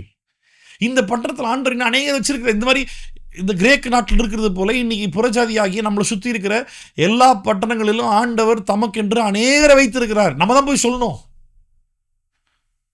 சொல்லணும். ஜெகன்லாம் ஒரு ஆவியில் வைராக்கியம் கொண்டு ஒரு பிரின்சிபலுக்கு போய் காஸ்பல் சொல்லணும். ஆமா, சொல்லணும், கண்டிப்பா சொல்லணும். ஆமீன் சொல்லக்கூடாது, அங்க போய் ஹாஸ்பிட்டல் சொல்லணும். அதுக்கு ஆமீன் சொன்னியோ? ஓகே ஓகே, ஆமா, கண்டிப்பா போய் ஹாஸ்பிட்டல் சொல்லணும். கூட வேலை செய்யற படிச்சவன் பெரிய ஆளு, என்னோட எல்லாத்துலையும் பெருசா தெரியுறான், அவனுக்கு சொல்லு முதல்ல காஸ்பிட்டல். நான் லாஸ்ட் டைம் சாட்சி சொன்னேன், ஞாபகம் இருக்கா? லிடியாவுடைய ஸ்கூல்ல அவன் பிரின்சிபலை பார்த்து பேச போயிருந்தேன். அவங்களுக்கு ஹாஸ்பிட்டல் சொன்னேன். அவங்க கடைசியா அவங்களாம் நல்ல பிலீவர்ஸ், பிறந்ததுலேருந்தே கிறிஸ்தவர்கள், நல்ல பிலீவர்ஸ், சும்மா ஏதோ சர்ச்சைக்கு போயிட்டு வரவங்க கிடையாது. சொல்லணும் போய், எவனா இருந்தா என்ன, சுவிசேஷத்தை பேசுற என்னோட பெரியவங்க ஒருத்தரும் கிடையாது உலகத்தில். நீ யாரானா இருந்துக்கோ, நீ போலீஸாரு, வக்கீலாரு, ஜட்ஜாரு, நீ எவனாரு, எனக்கு ஆண்டவர் வாய்ப்பு கொடுத்தாருன்னா நான் காஸ்பல் பேசுவேன். எனக்கு கர்த்தர் வழி கொடுத்தாருன்னா நான் சுவிசேஷம் சொல்லுவேன். எப்படி சொல்லுவேன்? சும்மா சொல்றதில்லை. இயேசுவை தவிர்த்து மனித அவதாரத்தில் வந்த தெய்வம் வேறு ஒன்றுமே இல்லை அப்படின்றத நிரூபித்து காண்பிப்பேன். கண்டிப்பாக பேசுவேன். ஆமாம், இந்த பட்டணத்தில் எனக்கு அநேக ஜனங்கள் உண்டு என்றார். அவன் 1 வருஷம் 6 மாதமும் அங்கே தங்கி 1.5 வருஷம் தேவ வசனத்தை அவர்களுக்குள்ளே உபதேசம் பண்ணி கொண்டிருந்தான். கல்லியோன் என்பவன் அகாய நாட்டுக்கு அதிபதி ஆன பொழுது, கவனிச்சிங்களா, பவுலுடைய டைம் முடிஞ்சு போச்சு. கர்த்தர் சொன்ன மாதிரி அவனை யாரும் கை வைக்க முடியல. 1.5 வருஷம் தெளிவாக பவுல் ஊழியம் பண்ணுறாரு. இப்போது அந்த ஆட்சி மாறி கல்லியோன்னு சொல்லி வேற ஒரு அதிபதி வந்தபோது யூதர்கள் ஒருமனப்பட்டு பவுலுக்கு விரோதமாக எழும்பி அவனை நியாயசனத்துக்கு முன்பாக கொண்டு போய், இவன் தேவ பிரமாணத்துக்கு விரோதமாய் தேவனை சேவிக்கும்படி மனுஷருக்கு போதிக்கிறான் என்றார்கள். கவனிக்கிறீங்களா? தேவ பிரமாணத்துக்கு விரோதமாய் மனுஷனுக்கு விரோதமா, தேவ பிரமாணத்துக்கு விரோதமாய் மனுஷனுக்கு போதிக்கிறான். என்ன ஆன பொழுது வேற ஒரு மோசமான ராஜா எழும்பிய போது, பிஜேபி ஆட்சி வரட்டும், பிஜேபி ஆட்சின்ற பேரில் நமக்கு விரோதமாய், கர்த்தருடைய ஊழியத்திற்கு சுவிசேஷ பணிக்கு விரோதமாய் எத்தனை பேர்னாலும் எழும்பட்டும், எவ்வளோ ஊழியக்காரங்களாலும் விமர்சனம் பண்ணட்டும், எத்தனை பேர்னாலும் அடிக்கட்டும், உதைக்கட்டும், ஜெயிலில் போடட்டும், பரவாயில்ல. ஆனால் நம்ம என்ன பண்ணக்கூடாது? இயேசுவை பற்றி பேசுறது மட்டும் நிப்பாட்டவே கூடாது. பண்ணிட்டு தான் இருக்கணும். அடி வாங்கினாலும் பேசுவேன், உதவானாலும் பேசுவேன், ஜெயிலில் போட்டாலும் பேசுவேன். அப்படி ஒரு கம்ப்ளைண்ட் பவுல் மேலே கரெக்டாக டைம் பார்த்து யூதருக்கு முன்னாடி ஒன்றா சேர்ந்து கம்ப்ளைண்ட் சொல்லிட்டாங்க. பவுல் பேசுவதற்கு எத்தனை படுகையில் பவுல் வந்துட்டு சொல்லலாம்னு வரும்பொழுது கில்லியோன் யூதரை நோக்கி, யூதர்களே, இது ஒரு அநியாயமாய் அல்லது பொல்லாத நடக்கையாக இருக்குமே, ஆனால் நான் உங்களுக்கு பொறுமையாய் செவி கொடுப்பது நியாயமாக இருக்கும்.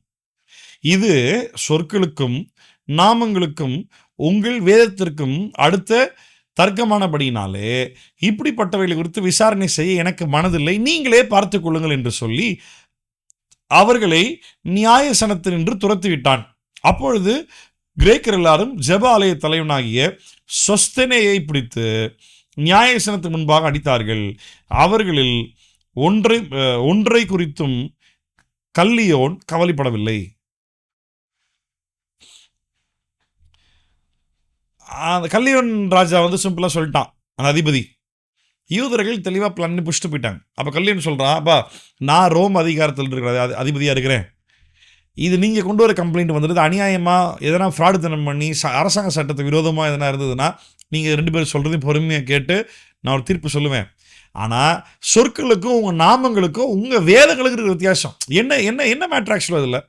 யூதர்கள் வந்துட்டு யாவே தேவன்னு சொல்கிறாங்க, பவுல் வந்துட்டு யாவேவால் அனுப்பப்பட்ட இயேசுதான் தேவன்னு சொல்கிறார். சரியா? யூதர்கள் என்ன சொல்கிறாங்க? யாவே தான் உண்மையான தேவன், எங்கள் வேதமாக தான் சொல்லுது அப்படின்றாங்க. பவுல் என்ன சொல்கிறாரு? எப்போ அதே வேதத்தில் நான் சொல்லிக்கிட்டு இருக்கிற அந்த வேதம் சொல்லக்கூடிய அந்த யாவே என்ற தேவன், அவரால் அனுப்பப்பட்ட அதே யாவே என்பவர் மனித அவதாரம் எடுத்து வந்திருக்கிறாரு, அவர் தான் இயேசு அப்படின்னு சொல்லி இவர் சொல்லிக்கிட்டு இருக்காரு. இவன் சிம்பிளாக சொல்லிட்டான். இவர் இவன் ஒரு கடவுள்ன்ற, நீ ஒரு கடவுள்ன்ற, கேட்ட 2 பேர் ஒரே புக்கை சொல்கிற, என்னது பற்றிலாம் தெரியாது அப்படின்ட்டு துரத்தி விட்டான். இவன் ஒரு அநியாய தலைவனாக இருப்பான் போலுக்கு, நின்று கேட்டு தீர்ப்பு சொல்ல தயாராக இல்லை, அவளை துரத்தி விட்டான். அவன் அப்புறம் வந்துட்டு என்ன பண்ணாங்க, இது உங்கள் காரியம் தானே, உங்கள் ஜபாலய தலைவர்கள் வச்சு நீங்களே பார்த்துக்கங்கன்னு அவங்க கையிலே அதிகாரத்தை கொடுத்து அப்படின்னால ஜபாலய தலைவன் சொஸ்தேன்னு ரசிக்கப்பட்டான். பார்த்தீங்களா?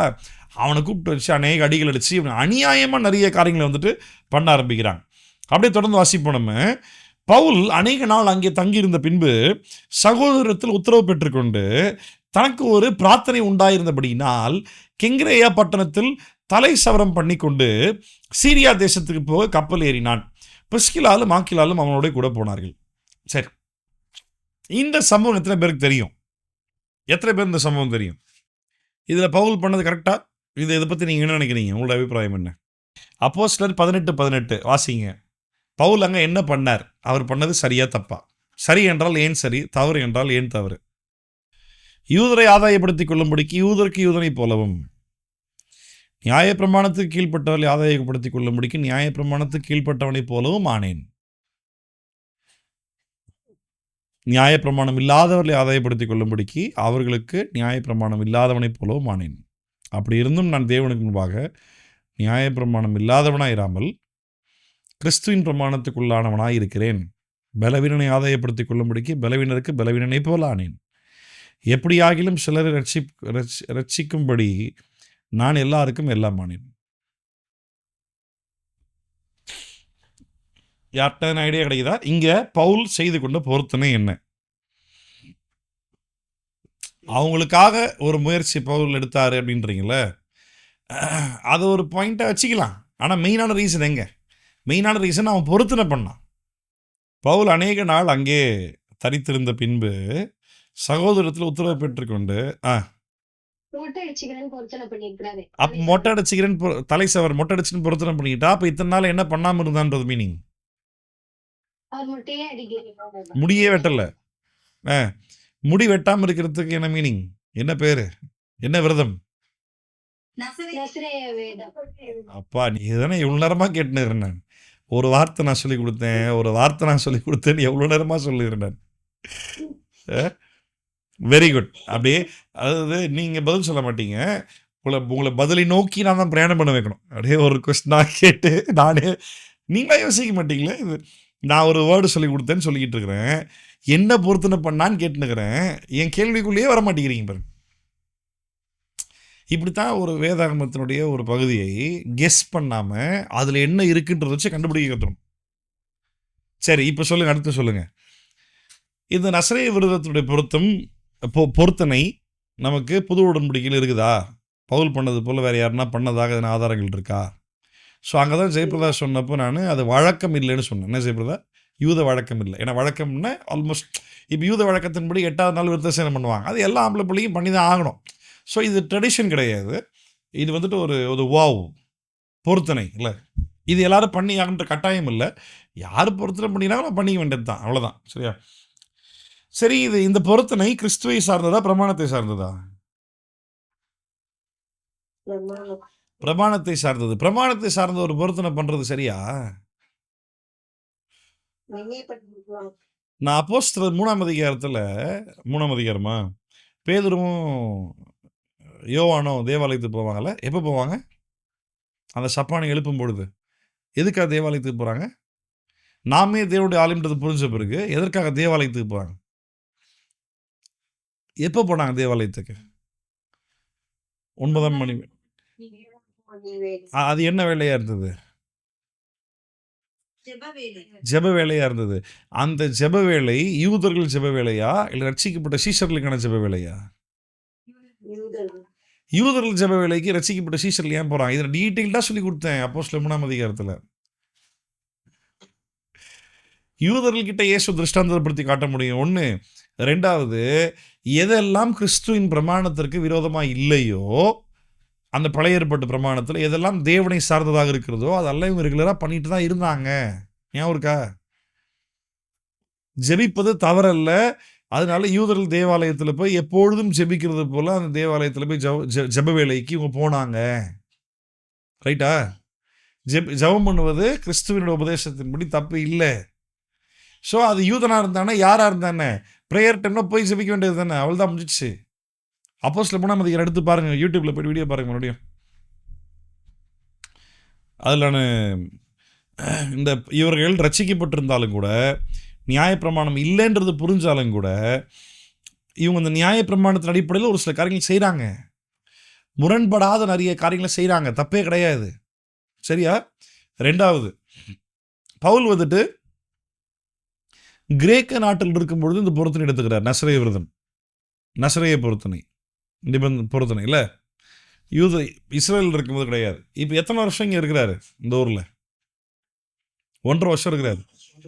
1.5 வருஷமாக அவர் சேவை பண்ணவும். அதே போல் நசரேய விரதத்தினுடைய இன்னொன்று வந்துட்டு மதுபானம் எடுத்துக்கொள்ளவும் கூடாது, டெட் பாடி தொடவும் கூடாது. ஞாபகம் இருக்கா? சிம்சோனுக்கு முதல்ல கத்தர் கொடுத்த விரதம் தலை சவரம் பண்ண அவன் சின்ன வயசுலேருந்து பண்ணவே கிடையாது. அவன் கம்ப்ளீட்டாகவே அது வந்துட்டு நசரேய விரதம் அப்படின்றது அவனுக்கு ஒரு அது அவனுடைய பொருத்தனை இல்லை. சிம்சோனுக்கு அது சிம்சோனின் பொருத்தனை கிடையாது.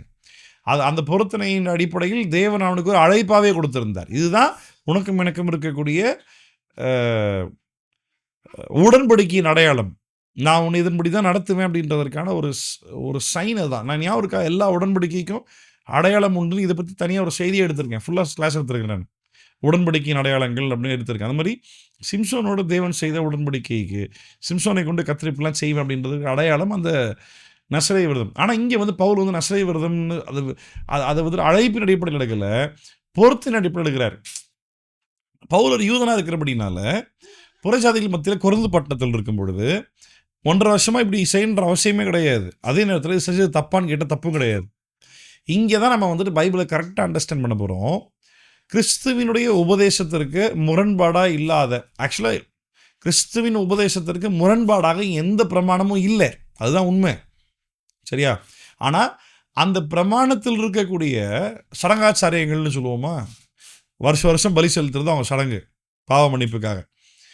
வாரம் உபவாசம் எடுப்பது சடங்கு, மறுபடியும் கத்திரவங்களை பரிசுத்தப்படுத்துவதற்காக அவங்க வழக்கத்தபடி. சரியா? எதெல்லாம் கிறிஸ்துவின் உபதேசத்திற்கு பாரம்பரிய முறையின்படியே முரண்பாடாக இல்லையோ அதெல்லாம் செய்வதில் ஒரு தவறும் கிடையாது. ஆக்சுவலாக ஒரு தவறும் கிடையாது. பவுல் வந்து நீங்கள் இப்போ வாசிக்கலாம், பவுல் அநேக நாள் அங்கே தங்கியிருந்த பின்பு 1.5 வருஷத்துக்கு அப்புறமாவும் கூட இது எத்தனை நாள்னு தெரில. சகோதரிடத்தில் உத்தரவு பெற்றுக்கொண்டு தனக்கு ஒரு பிரார்த்தனை உண்டாயிருந்தபடியினால் கெங்கிரியா பட்டணத்தில் தலை சவரம் பண்ணிக்கொண்டு சீரியா தேசத்துக்கு போக கப்பல் ஏறினான். பிரிஸ்கிலாலும் ஆக்கிலாலும் அவனோட கூட போனார்கள். இது மோஸ்ட் ப்ராபபிளி என்னவா இருந்திருக்கும் தெரியுமா? நான் சுவிசேஷத்தை அறிவிப்பதற்காக கிளம்பி போகிறேன், இந்த ஒரு பிரயாணம் முடித்து நான் ரிட்டர்ன் வர வரைக்கும், இல்லாட்டி அந்த பிரயாணத்தினுடைய பாதையில் இத்தனை நாட்கள் நான் வந்துட்டு குடிக்க போகிறதும் கிடையாது அப்படின்னா அந்த விரதத்துடைய முழு விஷயம் சொல்கிறேன். ஆனால் பவுல் இங்கே ஸ்பெசிஃபிக்காக எதை ஃபோக்கஸ் பண்ணுறாருன்னா, முடிவெட்ட போகிறதும் இல்லை, சேவ் பண்ண போகிறதும் இல்லை, நான் ஊழியம் மட்டும் தான் பண்ண போகிறேன், ஒரு பாயிண்ட்டை முடிக்கிட்டோம் அப்புறம் பார்த்துக்கலாம் அப்படின்ட்டு பவுல் தன்னுடைய ஊழியத்தின் பாதையில் அவர் எடுத்துக்கிட்ட ஒரு பொருத்தனை. இந்த பொருத்தனை செய்ய சொல்லி பவுல்கிட்ட ஆண்டவர் சொல்லலை. ஏன்னா மேலே வாசிச்சால பவுலுக்கு இயேசு தரிசனமாக என்ன சொன்னார்? இந்த பட்டணத்தில் எனக்கு அநேக ஆட்கள் உண்டு, பயப்படாத, நான் உங்க கூட இருக்கிறேன், நீ தைரியமாக பேசு அப்படின்னாரு. சரியா? அதற்காக பவுல் செய்த ஒரு காரியம் தானே தவிர, ரெண்டாவது நான் இந்த 1 Corinthians 9 வாசி காட்டினேன் பார்த்தீங்களா, யூதர்களை ஆதாயப்படுத்தும்படிக்கு யூதர்களை போல, நியாயப்பிரமாணத்துக்கு உள்ள இருக்கிறவனுக்கு நியாயப்பிரமாணத்தை போலவும், நியாயப்பிரமாணத்தில் இல்லாதவனுக்கு நியாயப்பிரமாணம் இல்லாதவனை போலவும், ஆனாலும் கர்த்தருக்கு முன்பாக கிறிஸ்துவின் பிரமாணம் உடையவனாய், இல்லை பலவீனனை ஆதாயப்படுத்திக் கொள்வதற்காக பலவீனனை போலவும், எல்லாருக்கும் எல்லாம் மானேன். ஏன்? எப்படியாவது யாரையும் ஆதாயப்படுத்தணும் அப்படின்ற காரணத்துக்காக தான். இதே போல அப்போஸ்தலர் 16 ஞாபகம் இருக்கா? தீமோத்தி, நியாயப்பிரமாணத்தின்படி விருத்த சேதனம் செய்வது அவசியம் இல்லை அப்படின்ற தீர்மானத்தை எருசலேம் திருச்சபையில் அப்போஸ்தலர் 15 எடுத்த பிறகு அந்த லெட்டரை கொண்டு போய் எல்லாருக்கும் கொடுக்க வேண்டிய ஒரு முக்கியமான வேலையில் பவுலும் பர்னபாவும் இருக்கும் பொழுது, அந்த நேரத்தில் 2வது மிஷனரி யாத்திரையாக போகும் பொழுது, எல்லா சபைகளுக்கும் இந்த லெட்டரும் கொடுக்கும் பொழுது, இந்த முக்கியமான தீர்மானத்தை அறிவிக்கும் பொழுது, எந்த தீர்மானத்தை அறிவிக்கிறாங்களோ அதே நேரத்தில் அந்த தீர்மானத்துக்கு மாறாக இங்கே தீமோத்தேயுக்கு விருத்த சேதனம் பண்ணுறார் பவுல். ஏன் அப்படின்றத நான் அவனுக்கு சொல்லி கொடுத்தேன். ஞாபகம் இருக்கா? ஏன் விருத்த சேதனம் பண்ணார் பவுல்? ஏன்னா தீமோத்தேயுடைய அப்பா கிரேக்கனாக இருந்தாலும் அம்மா யூத பெண்ணுன்றது தெரிஞ்ச அப்படின்னால, யூதர்கள் மத்தியில் மெயினாக ஃபோக்கஸ் பண்ணணும் அப்படின்ற ஒரு ஆர்வம் பவுலுக்கு இருந்தபடினால, யூதர்கள் அங்கீகரிக்கக்கூடிய விதத்தில் யார் யாரெல்லாம் கிடைக்கிறாங்களோ அது எல்லாமே நமக்கு நன்மை, நமக்கு அட்வான்டேஜான ஒரு பாயிண்ட் தான் அப்படின்னு சொல்லி, தீமோத்தேயுடைய அப்பா கிரேக்க ஆள்னு எல்லாரும் தெரிஞ்சபடினால அந்த வழக்கத்தின்படி தீமோத்தேயு இல்லை, இவன் இன்னும் யூதனாக தன் அம்மா வழியில் தான் இருக்கிறான் அப்படின்றத புரிய வைக்கிறதுக்காகவே தீமோத்தேயுவுக்கு விருத்த சேதனம் பண்ணி பவுல் கூட கூப்பிட்டு போகிறார். ரைட்டா? அப்போது எங்கெல்லாம் வாய்ப்புகள் கிடைக்குதோ அந்த வாய்ப்புகள் கர்த்தருக்கு விரோதமாக இல்லை அப்படின்னா தாராளமாக செய்யி. உன்னை பற்றி மனிதர்கள் என்ன விமர்சனம் பண்ணாலும் கவலையப்படாது, அவசியமே கிடையாது, கவலையப்படாது. சரியா? தொடர்ந்து வாசிக்கலாம். புரிஞ்சுதா நான் சொன்னது? இப்போ உங்களுக்கு ஆன்சர் புரிஞ்சுதா? மறுபடியும் சொல்லணுமா? பவுல் அநேக நாள் அங்கே தங்கியிருந்த பின்பு சகோதரிடத்தில் உத்தரவு பெற்றுக்கொண்டு தனக்கு ஒரு பிரார்த்தனை உண்டாயிருந்தபடியினால் கெங்கிரியா பட்டணத்துக்கு தலை சவரம் பண்ணிக்கொண்டு சீரியா தேசத்துக்கு போக கப்பல் ஏறினான். பிரிஸ்கிலாலும் ஆக்கிலாலும் அவனோடு கூட போனார்கள். அவன் எபேசு பட்டணத்துக்கு வந்தபொழுது அங்கே அவர்களை விட்டு நீங்கி ஜெப ஆலயத்தில் பிரவேசித்து யூதருடனே சம்பாஷணை பண்ணினான். இப்போ எங்கே வந்துட்டான்? கொரிந்திலிருந்து இப்போ எபேசுக்கு வந்தாச்சு. சரியா? கொரிந்து பட்டணத்தை சொல்லிட்டார், இனிமேல் யூதர்கிட்டே போமாட்டான் போடா அப்படின்ட்டார். ஆனால் திருப்பி இங்கே எபேசு வந்த பிறனாச்சு பவுலுக்கு மறுபடியும் மனசு கேட்கல, திருப்பி யூதரில் பார்த்தா மறுபடியும் பேச போயிட்டார். சரியா? நாங்களும் சம்டைம்ஸ் யோசிப்பேன், இனிமேல் எங்களுக்கு சொல்லியே கொடுக்கூடாதுன்னு யோசிப்பேன். ஆனால் அப்புறம் எங்களை மனசு மாறிடுது, என்ன பண்ணுறது? அந்த அழைப்பு நம்மளை சும்மா இருக்க விடுறதில்ல. இன்னும் சில காலம் தங்களுடன் இருக்க வேண்டும் என்று அவர்கள் கேட்டுக்கொண்ட பொழுது அவன் சம்மதியாமல், வருகிற பண்டிகையில் எப்படியாயினும் நான் எருசலேமில் இருக்க வேண்டும், தேவனுக்கு சித்தமானால் திரும்பி உங்களிடத்தில் வருவேன் என்று சொல்லி அவர்களிடத்தில் உத்தரவு பெற்றுக்கொண்டு கப்பல் ஏறி எபேசுவை விட்டு புறப்பட்டு செசரியா பட்டணத்துக்கு வந்து எருசலேமுக்கு போய் சபையை சந்தித்து அந்தியோகியாவுக்கு போனான். அங்கே சில காலம் சஞ்சரித்த பின்பு புறப்பட்டு கிரமமாய் கலாத்தியா நாட்டிலேயும் பிரிகிய நாட்டிலேயும் சுற்றி திரிந்து சீஷர் எல்லாரையும் திடப்படுத்தினான். கவனிச்சிங்களா? ஃபர்ஸ்ட் மிஷனரி ஜர்னி முடிஞ்சிச்சு, செகண்ட் மிஷனரி ஜர்னியும் முடிஞ்சு அங்கிருந்து ஜெருசலேம் கவுன்சிலுக்கு வந்தாச்சு. கவுன்சில் இல்லை, ஜெருசலேம் சர்ச்சுக்கு வந்தாச்சு. அங்கேருந்து மறுபடியும் இங்கே 3ஆம் மிஷனரி யாத்திரை ஸ்டார்ட் ஆகுது. கவனிச்சிங்களா? 3rd மிஷனரி ஜர்னி இங்கே ஸ்டார்ட் ஆயிடுச்சு அப்போஸ்தலர் 18 அதிகாரத்தில். 23வது வருஷம் பாருங்க, அங்கே சில காலம் சஞ்சரித்த பின்பு, எங்க 22 பாருங்க, செசரியா பட்டணத்துக்கு வந்து எருசலேமுக்கு போய் சபையை சந்தித்து, எந்த சபையை சந்தித்து? பவுலும் பேதுருவும் யாக்கோபும் யோவான் இருக்கக்கூடிய மெயின் சர்ச்ல தலைமை சபை, ஆமாம், அவங்களையும் சந்தித்து அப்புறம் என்ன பண்ணிட்டான்? அந்தியோகியாவுக்கு போயிட்டான். அந்தியோகியா எது? பவுலும் பர்னபா ஊழியம் பண்ணுற இடம் ஏற்கனவே போயிட்டானா. சில காலம் சஞ்சரித்த பின்பு, எங்க அந்தியோகியா பட்டணத்தில் கொஞ்ச காலம் இருந்துட்ட பிறகு புறப்பட்டு கிரமமாய் கலாத்தியா நாட்டிலேயும் பிரிகியா நாட்டிலேயும் சஞ்சரித்து சுற்றி திரிந்து சீஷர்லாரும் திடப்படுத்தினான். 3வது மிஷனரி யாத்திரை, மறுபடியும் பெருகியா கலாத்தியா அப்படின்னு போக ஆரம்பிச்சிட்டார். அப்பொழுது அலெக்சாந்திரியா பட்டணத்தில் பிறந்தவனும் சாதுரியவானும் வேதாகமங்களில் வல்லவனுமான அப்பல்லோ என்னும் பேர் கொண்ட ஒரு யூதன் எபேசு பட்டணத்துக்கு வந்தான். கவனிச்சிங்களா? எபேசு பட்டணத்துக்கு இப்போ ஒருத்தர் வராரு. யார் அவரு? அப்பல்லோ. இந்த அப்பல்லோ யாரு? அலெக்சாந்திரியா பட்டணத்தில் பிறந்தவன்.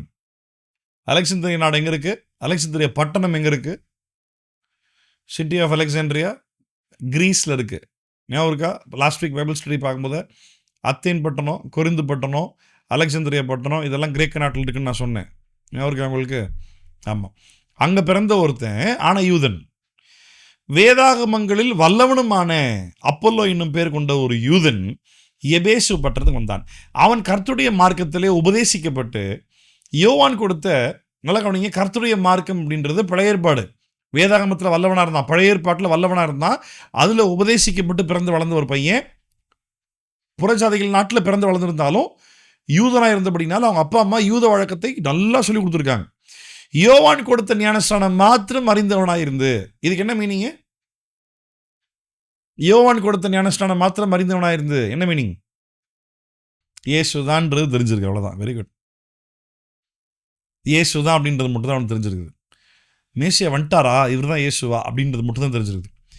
அப்படின்னா இந்த யோவான் கொடுத்த ஞானஸ்நானம் மாத்திரம் அறிந்திருந்து அப்படின்னா, யோவான் தெளிவாக டேரக்டாக இயேசுன்னு தெரிய வந்திருக்காது. மோஸ்ட்லி இவனுக்கு யோவான் மூலமாய் கொடுக்கப்படுகிற ஞானஸ்நானம் அப்படின்னு தெரியும் பொழுது, யோவான் என்ன ஞானஸ்நானம் கொடுத்தாரு? மனம் திரும்புவதற்கு ஏதுவான ஞானஸ்நானத்தை கொடுத்தார். யாருக்கு மெயினாக ஃபோக்கஸ் பண்ணார்?